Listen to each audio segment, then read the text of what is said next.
Let me ask you, Mr. X, why did you visit Fidel Castro this morning? Well, you have to understand it like this. Because of the climate that has been produced by the trouble in Africa, in the Congo, in Kenya, and other places, it has caused a great deal of tension in Harlem. And based on that, some representatives from the 28th Precinct a few weeks ago visited our restaurant, and they were discussing these incidents that stemmed from this tension, and they asked us for suggestions on some of the best ways to combat it.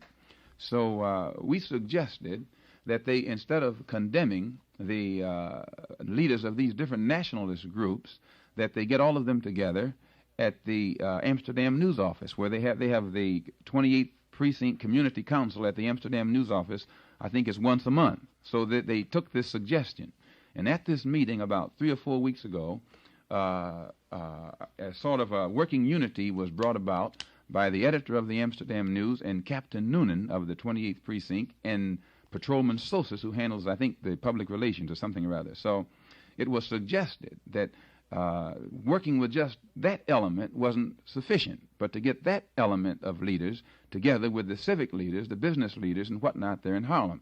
So last Friday, a meeting was held at the Amsterdam News Office, presided over by James Hicks, the editor, and Captain Noonan and Sosis, and I think Inspector Whalen was there, and Lieutenant Seeley. Plus, there was Commissioner Dumpson of the Department of Welfare, and Dr. Alfred Morrow, the ex-commissioner, and John B. King, Reverend Dempsey, the mayor on Harlem, Dr. Allen, Nathan Friedman, and Vernell Pemberton, assistants to the superintendent of districts. There was Norman Saunders from the mayor's committee was there. And I believe you, Mr. Well, X. all right. Go ahead. I want you to know who was there so you'll know why I was in Fidel Castro's room. Since you want to know, we'll get the details. One of the first things that was brought up at this meeting was that there were many African dignitaries being brought to America during the UN session, and that these African dignitaries would want to visit Harlem. And the 28th Precinct, or the police department, was very concerned that there wouldn't be a repetition of the incident that took place when President Sékou Touré of Guinea was there. So they were asking for suggestions, and it was brought out that one of the primary reasons that this incident took place was because of improper representation on the committee or whatever it was that brought him there. There was just one element involved in the bringing of him there. Therefore, it left a lot of dissatisfied elements, and that those different ingredients caused a combustion of booing and so forth that was embarrassing. So it was suggested that a committee be set up. And this committee was supposed to be representative of all of the elements in Harlem, the nationalist elements, the Christian elements, the fraternal elements, the business elements, and so forth. And I was selected on that committee to be responsible for representing and welcoming any dignitary that came to Harlem. And when the meeting was breaking up, I asked Mr. Hicks about how to form the thing together, and he said, well, since your name was mentioned, you take the initiative in getting the others together. So then what night was that? Last night? Monday night. Monday night, we heard that Fidel Castro was coming to the Theresa, which was unbelievable. He had a due bill that didn't work at the Shelburne. Well, that's what somebody said, but I'm inclined not to go along with everything that I hear. So we went to the Theresa, and when we got there, the place was packed, jammed, and there was a lot of confusion and excitement.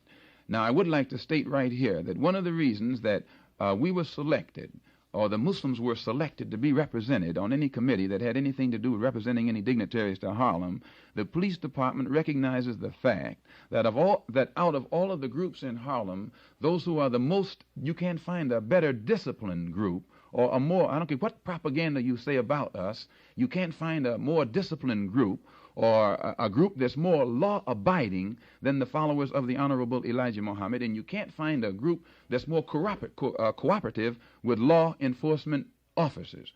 And so when this jam occurred there at the Theresa, the police officials we could never have been in the Theresa had not the police allowed us there. They put out the reporters. They put out everyone. But they allowed us to stay there because Inspector Whalen was at the meeting when this committee was set up. And since he's responsible for all of the safety of the dignitaries, I think in the 10th Division, he let the committee that was selected stay in the Theresa Hotel. Mr. X, I believe you. I still ask the question. I'm giving you some background. I don't intend to leave anything out because I've had sufficient... We've only got 2 hours. I understand. We have other guests, Mr. X. All right. Democracy is one of the precepts of your organization. It is, sir. Free speech for everyone? Yes, sir. But you can take... see, I came because Mr. Kirschenbaum I've heard of him. Told me that he wanted an objective report, and I don't think that whenever you are involved with a man as controversial as Dr. Castro and as controversial as the Honorable Elijah Muhammad, you don't just make statements that you don't explain, because people take them and twist them and make more out of them than what you mean. I'm listening. Now, so you were at the Theresa. So we left. After they had brought Dr. Castro in, we left. And then we received a call at our restaurant at 116th and Lenox. I got to get that plug in. Best restaurant in New York. You'll pay for that, pal. And they asked us to come to the Theresa Hotel that Dr. Castro wanted to see us. I was shocked. Yeah. And but we got the committee together and went back. When we went back with the Muslims, the police let us through their lines. Right. We were led by them up to the 9th floor and into Dr. Castro's room. And he greeted us very cordially, and he greeted us very cordially. We sat down. The room wasn't so big, and in fact, it was crowded with his entourage.